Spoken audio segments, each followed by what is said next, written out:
What is going on, everybody? Welcome to another episode of New Gameplay Today. You're watching Game Informer. I'm your host, Alex Van Aken, joined today by Editor-in-Chief Andrew Reiner. How you doing, Reiner? I'm doing well. You're actually watching me play Saints Row right now. Yeah.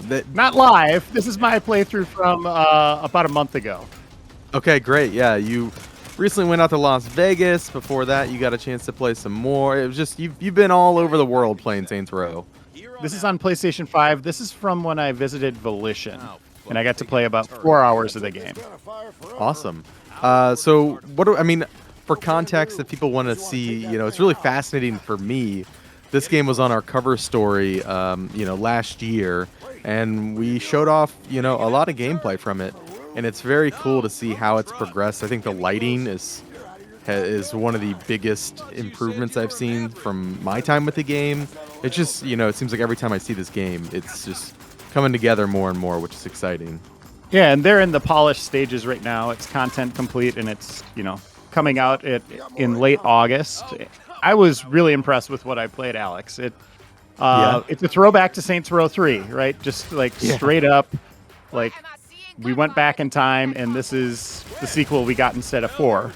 So you can take that as both a positive and a negative, that it feels old school, but I think that's good in this case because I like old school Saints Row.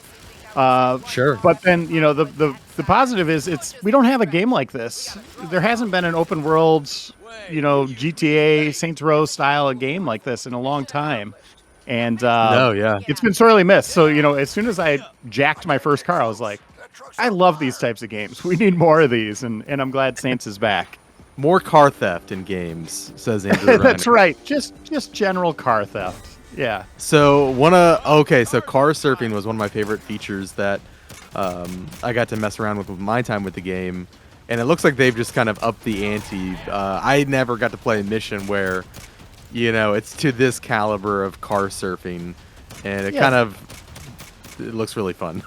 Yeah, I mean, you'll see here, the physics don't make any sense. Somehow I'm leaping forward with cars moving, 100 miles an hour. Targeting, you can see, is a little wonky. It's using an auto-lock system. Okay, yeah. They really kind of favor swarms of enemies and quick action over manual targeting. You can set that in the options if you want to. Yeah. But just the way the game's designed is with this in mind. You can see I'm using some melee here. Yeah, and I can see it's really snapping to them. Yep. And it works. It's not as intense as freeform shooting. Sure. But I had fun playing the game, and it's effective. Yeah. Yeah, and you can see, you got ways to defend yourself a little bit. There's some takedowns. I don't know if I do any in this playthrough here or in this mission. Is that what that blue aura was around them? Yeah, around the enemy? So you could do like a really violent John Wick style, finisher with pistols, or even worse, almost like Jason Voorhees, just really being aggressive with melee weapons. Okay, cool. Okay, let's see what happens next. All right, still chasing the trucks. Look at all those cars. I love when games just give you just the most amount of things to blow up in a mission. Yeah, do you think and that seems like this is that mission. You think a car dealer should call the cops when someone comes in? Like, I need 8 of the same car. Yeah, right. Yeah, that's a bad sign, right? Yeah, they've got a little button under their desk. There might be something going on here. Okay, so here's the monster truck. And I'm using the pistol here. Cool. I forget that I have other weapons at this point. So it defaulted to the pistol. So I'm just you can see the damage. Kind of cool. Yeah. But trying to stop this thing. And then I believe I do switch weapons here in a second to make my life a little easier. Yeah, I think you do. But yeah, I'm having fun at this point. Just kind of, set piece moment. It's the detail, polish, by no means the level of Uncharted. But they're definitely going for it, right? They're definitely trying to do big, huge things. There's a sequence at the beginning of the game where it's almost like Fast and the Furious. There's a cargo, a truck that's attached to a hover ship by a cable. Oh my God. Swinging dangerously through a canyon. So there's some fun like that. But most of the game is what you would expect in the open world. And I think we'll show some of that we toward will, the end of this video. Oh God. Yeah, that's how you do it. Yeah. And it looks like we're about to ride into a sandstorm, which I'm excited to see what happens in here. When I saw this, I was like, bring back Red Faction. I just Yeah. immediately reminded of Mars. I was like, let's Yeah. go. Yeah, this is a cool mission. And, I had probably in my time 10 missions that I got to go through. Sure. Yeah. They kind of blend being on your own like this, and then also with the ensemble. There's a really nice cast. The Saints are a gang, and they're all new characters. Johnny Gat's not back that I've seen, or anybody else. But I like all of your core group, and they build up chemistry. They're going to have like companion missions. You could call them at later in the game to come run with you.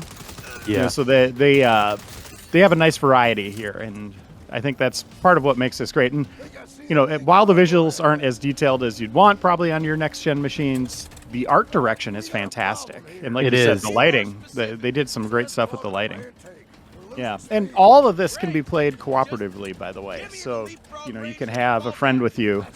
And what's interesting, when you have a friend with you, there's a little meter that will appear in the top right corner. Maybe not in a set piece moment here, but it's a unique mission to you that your friend can't see.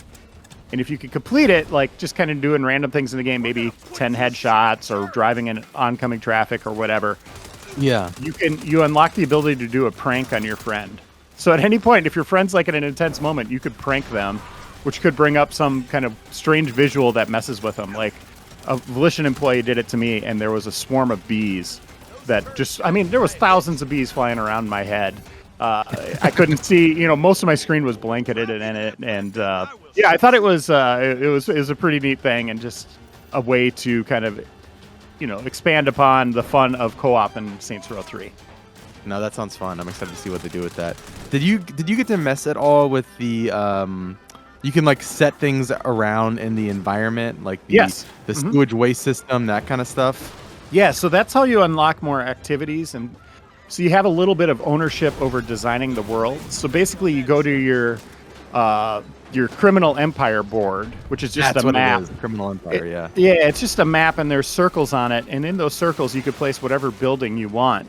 So right out of the outside of play, you have like 3. You could do insurance fraud. You could do the taco trucks, which are hauling drugs, or there's the toxic waste mini game that you could do, or activity you could do. You could put that building wherever you want in those spots on the map. So your map will be different, than your friends. That location will look a little different. But once you place it, insurance fraud opens up across the entire map. So think about that. Like by the end of the game, you're going to have 15 other things or locations to go to, things to do. Oh, here we go. This is this is fun because you get to manually. I think it's LT. You're lifting and lowering that the whatever is on there, and that building right there is the Saints headquarters. Yeah, I thought that when I saw this footage, I was like, okay, I have to include this. Like, what a clever way to kind of you're helping set up the Saints headquarters, which I love. Yeah, and again, this just speaks to the variety that's there. There's some fun destruction here. If you time that lowering your the tray, whatever that's called, the shovel, at the right Yeah. time on a car, it will go flying. And the physics in this game are just ridiculous. So yeah, you could send something through the stratosphere. Also, your character looks so similar to you.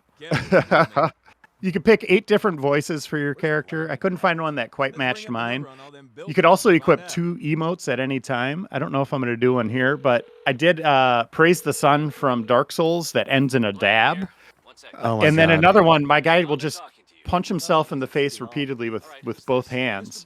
And you could do that during, like, when you're talking to characters. So you could just be standing there punching yourself or doing whatever weird moves. You got a camera. This is a way to get, you could also, once you unlock this, you can fully customize, not fully, but figure out decorations and stuff inside of the your base. And what you're going to find as you're playing the game are dumpsters all over the place that are their loot chests, basically. So you dive into the dumpster and you might pull out a decoration for your home base. You might get some extra experience, some money, maybe new shoes. I found tissue boxes that I was wearing on my feet for a bit as shoes. So there's all sorts of goofy stuff. And tons of customization that unlocks as the game goes along here. Yeah, yeah. So you're playing this level in co-op too. It looks like you got a buddy here. Yeah, so That's that not meter, bad. you see the little the mask in the corner? Yeah, If I yeah. hold that gives me my secret objective to do my. Oh, I'm punching myself in the face. What the heck? While running. Oh, it's just fun. Yeah. Yeah, away we go.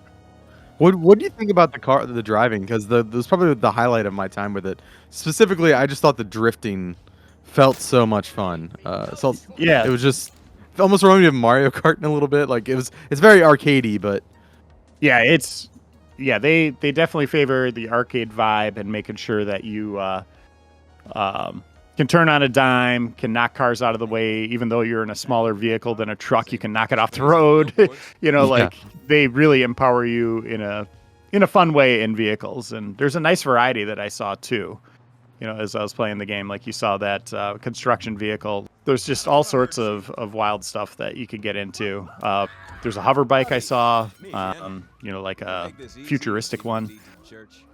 All sorts of, good things. Helicopters, I believe you could get in. I was on a jet ski in a lake. Oh, really? Oh, I didn't get to mess Yeah. with any of the water stuff. That's cool. Yeah.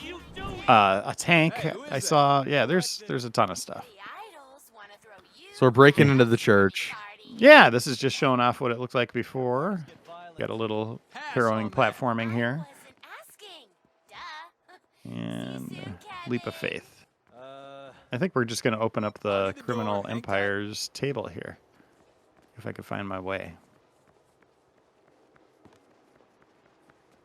Or we're just going to open the front door for our friends. I think that's the first thing. Yep. Got company coming. So the yellow are the when people roll up on you like this, the gangs, are they did you ever find, like, I know you said like they're kind of going for numbers versus something else, like they're just kind of overwhelming you with volume, right? Yeah. Yep. What was the difficulty like with that? Did you find much variety in the fights, or is it typically like just, okay, a random swarm of people will come, maybe there will be, I saw some with yellow health bars, I assume those are like elites. Yeah, a lot of times it's just swarms of the same enemies. They do throw in heavier enemies, like you saw. Like, yeah, you could call it an elite that has an extra health bar.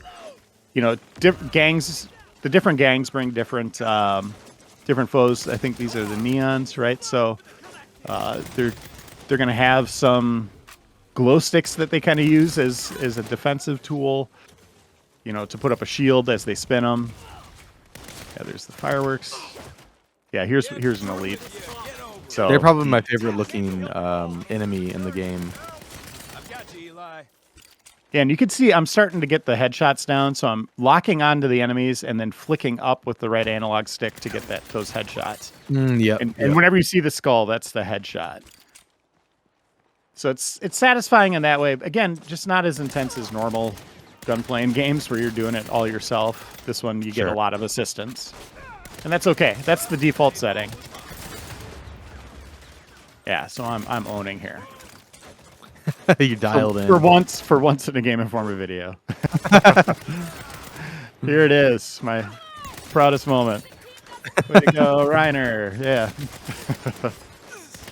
Yeah, but it's fun. It's a very fast-paced combat system, and I think it works for what it is. Hard to say how it scales with co-op. Sure. When you have a buddy with you, but we died a couple times, but also had a lot of success running and gunning together. Awesome. Well, I think we're coming up on the end of our gameplay here, Reiner. Saints Row, when can people play it? Where can they play it? All that fun stuff. End of August, and it's on current last gen systems, PC, and I think this is the PlayStation 5 version. And here's the ensemble. Here's all four of them. This is a good way to end this through most of the game. Awesome. Well, thank you for joining me, Reiner. Thank you, everyone out there, for watching. For more gameplay, head over to youtube.com/GameInformer. Where you're at, check out our NGT playlist, or head over to GameInformer.com for the latest news, previews, reviews, and features on your favorite upcoming and past games. And we'll see you in the next one. Bye, everybody. The Saints. We call ourselves the Saints. Trying to understand the